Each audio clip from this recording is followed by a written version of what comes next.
Welcome back, horror friends, to High on Horror, where the scares are real, the gore is glorious, and the life advice, well, let's just say it's as questionable as a killer in a clown costume. I'm Drew, here to guide you through all things terrifying and absurd. And I'm John. This episode and every future episode's dedicated to all the horror hounds and smokers out there who want to expand their knowledge of the genre and have a good time. Tonight we're diving into a modern horror event. It's 2025, the Conjuring universe continues to terrify, and Ed and Lorraine Warren are back in full exorcism mode.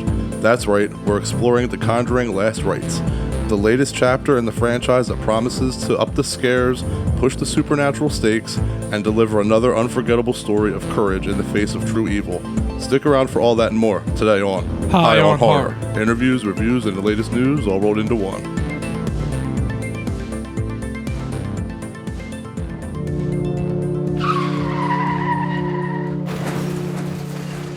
Alright, ghouls and goblins, welcome back to Strain Wreck, the segment where we dive into the strains that are knocking us on our undead butts. And just like a relentless horror villain, this week keeps coming back for one more terrifying good hit. Careful, man. We may be mellow, but, mess with us and we'll go full horror villain. Think Jason and Michael Myers with a vape pen. You imagine, seeing Jason with, a vape pen when he exhales, you just see, through the holes, you just see, the vapes just coming out through different holes. Because you'd be like, that doesn't sound right. But that would kind of look hard because you realize, it would just look cool, and you'd be like, damn, if Jason had to take a hit, he's pissed. like a Kane Hodder Jason, just swole. But so today we're smoking some peanut butter breath, and we'll get into that a little bit later. All right, well, I guess while you spark that up, I will start us off here. Listen up, screwheads. Big news in horror, and props to Bloody Disgusting for dropping it. While we're still waiting on A24's Friday the 13th series Crystal Lake, Deadline is reporting that A24 is also circling the Texas Chainsaw Massacre franchise.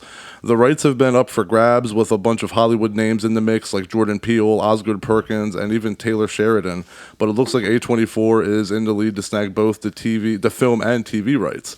And if the deal closes, the first project in the works would be a series from J.T. Mahlern and Roy Lee and Glenn Powell. Roy Lee has also shown interest in developing another Texas Chainsaw movie for Netflix, which could, still happen under A24's umbrella. It's been 3 years since Netflix's 2022 Texas Chainsaw Massacre Legacy sequel. So yeah, we reviewed that one. Right? I don't even remember what episode it is, but you can go back through the archives. It's an entertaining one, but I guess now feels like the perfect time to, fire up the chainsaw again, so to speak, but I gotta be honest, man, the Texas, like you just mentioned the review, and it kind of brings me back to this, the Texas Chainsaw Massacre series has been shot to shit for a long time. I love the original, I don't worship it, but after the first two movies in the franchise, it went downhill. 3 and 4, the one with Matthew McConaughey, The Next Generation, what the fuck, dude, that man? one's so bad, but I love it.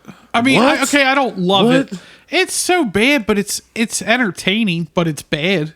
Matthew McConaughey's leg, when he just starts smacking his leg, that shit gets me every time. I just remember, what the hell is this? I think the only thing I appreciated about that movie was the ending with the nod to Marilyn, in the hospital at the end from the original. But and also, the only thing I remember besides the bus scene, but that was already in the trailer. Yeah. When you mention that one, the only thing I think about is her just getting yeeted 10 feet. That's what I was gonna say. Was after your movies, it's not good when the most memorable scene is how laughable you didn't kill off, but made people think you killed off the original final girl.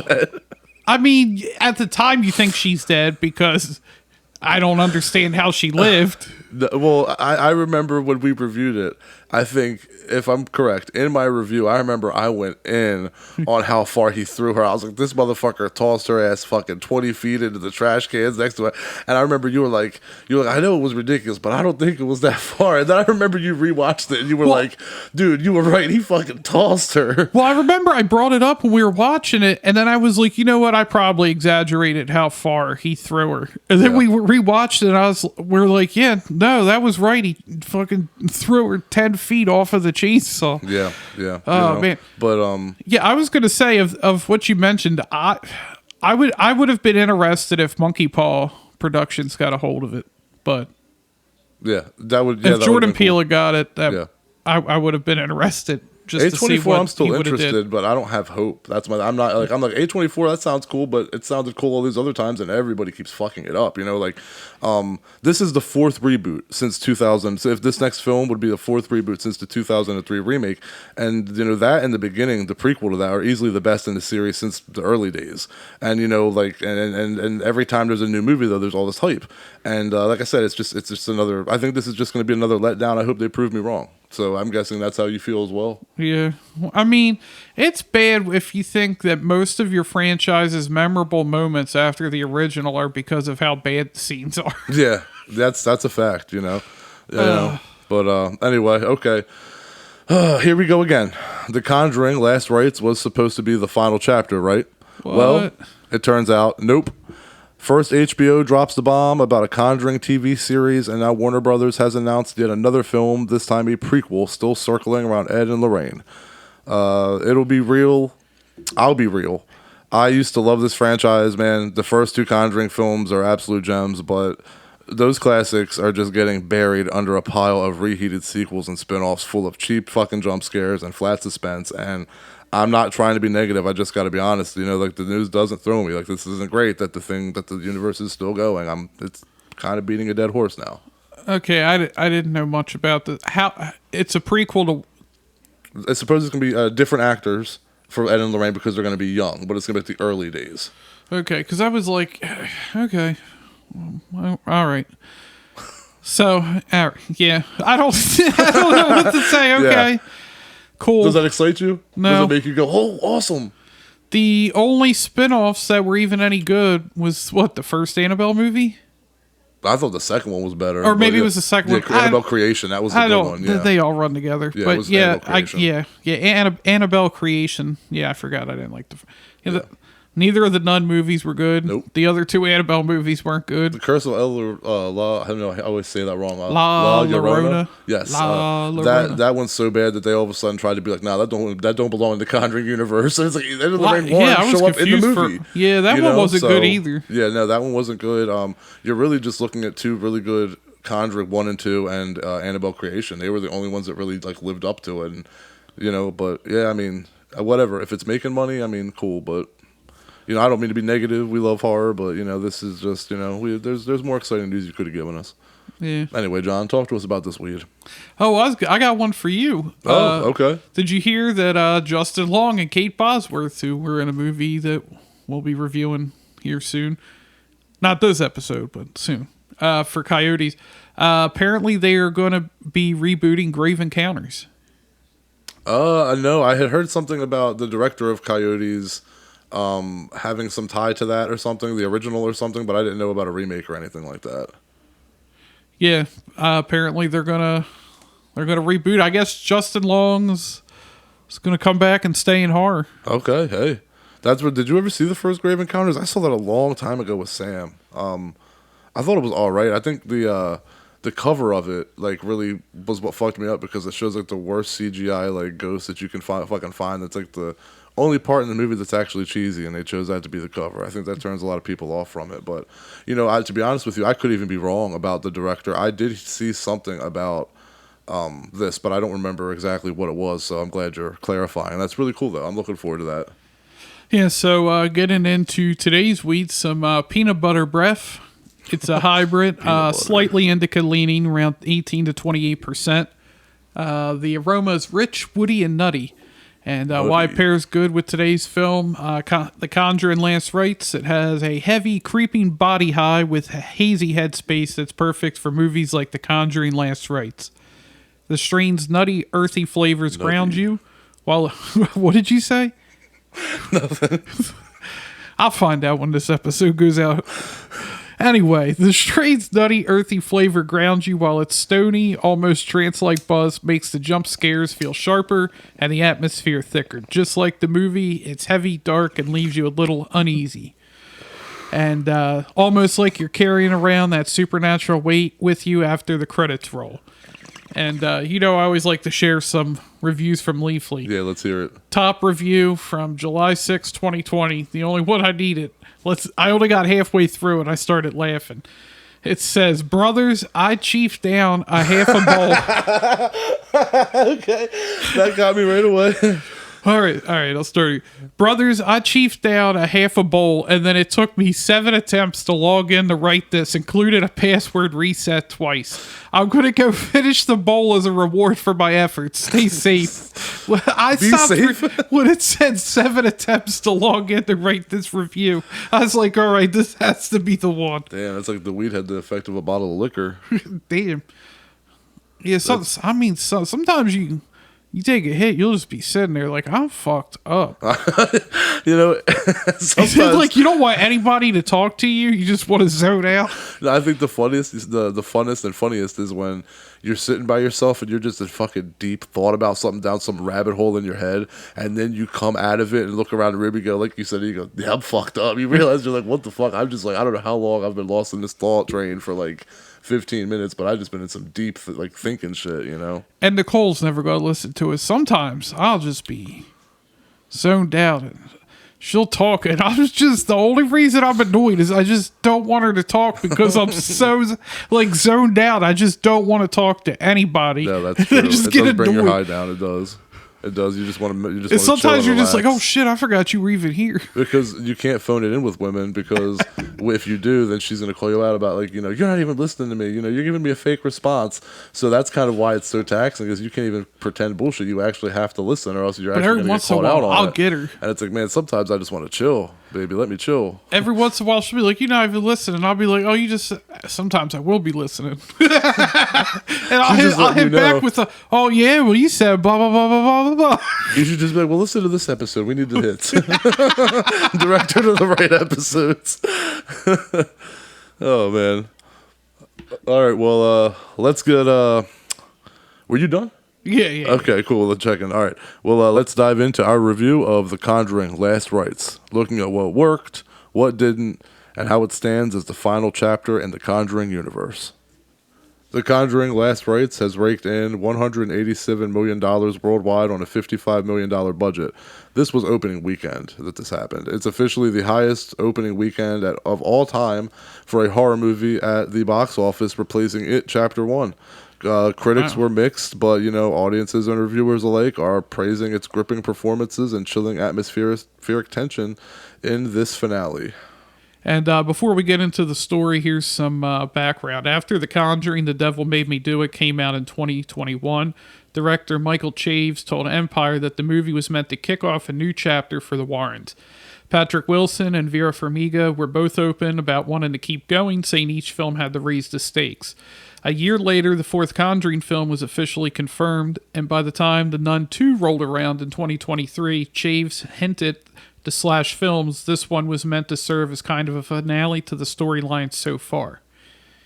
And then in 2024, he was locked in as director again. The script went through rewrites, with Mia Tomlinson brought in to play an older Judy Warren, and filming wrapped in London this fall. Now, the movie itself kicks off in the mid-60s with Ed and Lorraine investigating this strange mirror. The mirror disappears for a while but resurfaces decades later, where the Smurl family moves into their home in Pennsylvania.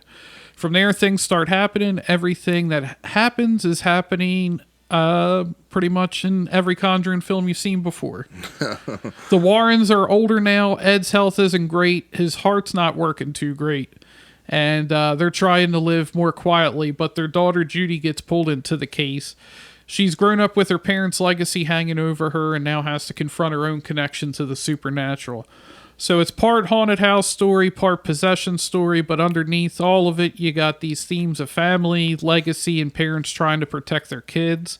Kids trying to figure out who they are, and everyone wanting to wrestle with the fact that once you're in the Warrens world, you don't just walk away. Well said. Well, The Conjuring: Last Rites continues the saga of Ed and Lorraine Warren, and while it doesn't quite breathe as effortlessly as the first two films, it still delivers moments that will make you jump and squirm.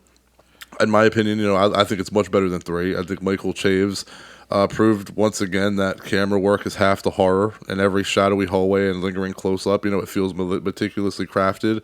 And the bed scene in particular had me clinging to my seat. He's put his work into the Conjuring universe. He also directed The Curse of La Llorona, as we mentioned earlier, and the prior Conjuring film, as we mentioned, and he did The Nun too. This is his best effort yet. I don't know if that's saying much. Compared to the tight tension-driven narratives of the original Conjuring and Conjuring 2, this installment occasionally feels a bit overstuffed. I don't know. Did you feel that, like juggling too many plot threads at once? Yeah. And like at other moments, it slows to a crawl, letting the suspense breathe. But not quite enough to match the pacing that made the first film so terrifyingly effective. This movie did not scare me. It was thrilling, but it was not scary. The first two fucked me up. This one, not so much. Without James Wan behind the camera, the terror just isn't the same. I don't see how that's even debatable. Yet, But he's still a producer. Despite its uneven pacing, Last Rites redeems itself with a finale that is pure adrenaline. Think The Conjuring 2's climatic sequences dialed up to 11. It's messy, it's chaotic, and it's exhilarating, but still somewhat, unsatisfying. Like the first two films, gave me a lot of references. Like I saw like Amityville 2: The Possession. That movie creeped me out as a kid. And when I saw the first two Conjuring movies, I got a lot of that vibe, especially from the first Conjuring, and then the second one kind of upped that because I talked about Amityville in that one. So like there's not really like any like creepy. I don't feel that creepiness. I don't feel the creepiness of other movies come out in this movie. it's just kind of there. There's nothing to really compare it to, besides the other Conjuring movies. The best way I can say this is Mike Flanagan did it better with Oculus back in 2013. If you want to see a really good haunted mirror horror movie, that's the one to watch. But in short, it may not reach the seamless terror of the originals, but Last Rites still packs a punch. Sometimes a slow, occasionally overstuffed punch, but a punch that lands hard when it counts. I guess I'm going to be a little lenient because I do like the acting and the characters. I'm giving it a 7 out of 10. Okay. Yeah, for me, this one's clearly meant to be a finale, and it feels like one. We get to revisit some familiar faces, which is cool, but at the end of the day, it just comes across as another Conjuring movie. The franchise has been milked pretty hard at this point, and honestly, each entry has given us diminishing returns. Now, I will say, with the exception of The Devil Made Me Do It, each Conjuring's got worse. Yeah. Yeah. The performances from Patrick Wilson and Vera Farmiga are solid as always. They never phone it in, but the jump scares are predictable. I don't want to spoil anything, but there's a moment that straight up gave me Pennywise vibes. Mm-hmm. And Nicole actually leaned over and said the same exact thing I was thinking. I don't want to ruin anything, but I'll talk to you about it. I don't know if you had any of that same feeling during the movie. Are you saying it messed you up? No. There was... I don't want to spoil it. Okay. I'll explain it to you when. But I'm kind of curious. I wish, because maybe has the movie been out long enough that we can talk about this stuff? It's not a spoiler. It's just somebody comes back to visit, and I feel like it gave off Pennywise vibes. Okay. All right. Yeah. All right. Oh, shit. Where was I? Yeah. The effects are fine. The story's fine. That's kind of the issue. It's all just fine. Yeah. A finale should go out with a bang, and this one doesn't really give you that final hurrah. By the last act, I was checking my watch. Mm-hmm. I felt like the movie was about 20 minutes too long. I was trying to calculate how much was left, and I was like, oh, there's probably still like 35 minutes left. I know, I did the same thing. So yeah, it's not bad. It's not great. Just another Conjuring entry that does the job, but doesn't stick with you. For me, it's like a 6.8 out of 10. So, okay, so you're close with yeah. You're close with the two. To my 7. That's fair. So I don't know if it's too early to talk about this or not, but I'm going to talk about it. So, I guess I want to say, spoiler alert, from here on. If, you don't want to hear a spoiler about the movie, do not listen past this point. John, I have to bring this up to you. I'm sorry. Okay. I don't know if you caught on to this, and this is why I'm like, I feel like it's like, the movie's been out long enough. So I watched the movie, right? And the part that actually scared me was the bed part that I mentioned, where the dad's asleep and he gets woken up, and then like the chick like crawls on top of him and everything. So I'm just watching it, right? And then nothing ever came of that scene. Like, and I just thought like, that was really creepy, but I'm like, what the fuck? So then later, I read that the family like suffered every type of like torture and encounter from like these malevolent spirits, including sexual. And I was like, she fucking raped him. That didn't happen. That didn't dawn on me. And I'm like, that didn't dawn on me. And then I'm like, that's why she climbed. Because I thought, I'm like, what was the point of that? He was raped by that ghost. And I'm like, that did not dawn on me until after the movie. And I went, ew. So that's kind of fucked up. I mean, like that's like that was that one. Did that stand out to you? Did you notice that? Because I didn't until afterwards. I didn't really know. Oh, and since we're on spoiler, the whole giant Annabelle. It felt like Pennywise, just like Pennywise-ish. I don't mean to keep laughing, but your line delivery is getting me tonight. I'm just the peanut butter breath is hitting me. But did you like the giant Annabelle? I just felt like they just used it as an excuse to put Annabelle in the movie. We're like, yeah, what if we made her like giant? Yeah, see, basically. I feel like that's like how it went down. They're like, yeah, we should put Annabelle in it. Okay, she'll be in a couple of. With this one time, she's just like really big. What new can we do with her that hasn't been done in all these movies? No, see, it was us there just. Yeah, what if we made Annabelle like giant? Well, I was actually kind of excited when I saw the scene with Annabelle because I've always wanted her to move. The only time we've ever seen her move is in the first Annabelle when like you see that she looks like she's moving because she's like levitating, but it's really the demon behind her holding her. Yeah. And like in this movie, she turns her head. You don't see anything holding her. She turns her head. She stands up. And I thought, holy fuck, Annabelle's moving. Yes. And then like you said, it kind of comes out looking like some Pennywise thing. And I'm like, he kind of ruined it. It kind of reminded me. Kind of ruined it. And Nicole of Pennywise when he like where he like unravels. I don't know how to like. Yeah. And no, so the giant thing kind of ruined it for me. But your interpretation of that's hilarious. You feel like they're just out of ideas, and they're just like, what if we made her huge? Yeah, I mean, shit. Like I was like, why was that in there? Never mind. All right. All right. I ain't got nothing else to say. So. Yeah. All right. Well. Oh yeah, and then there was like the whole like. The father was trying to talk to the church and then died. Yeah. That was pretty crazy. You know? And I don't look this stuff up, but Nicole was telling me that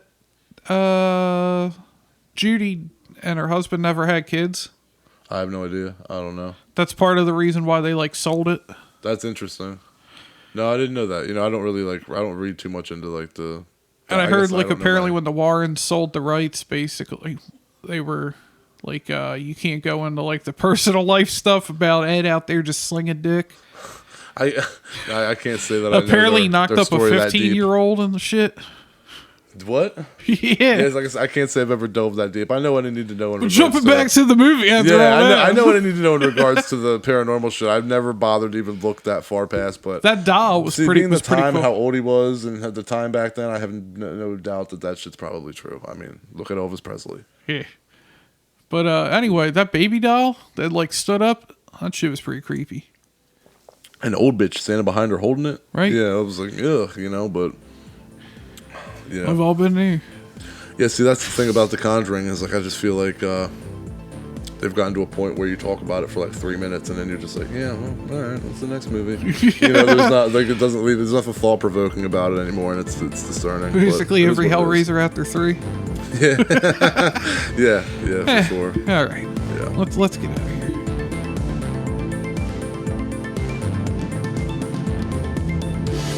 All right, thanks to all the horror hounds and smokers out there for tuning in.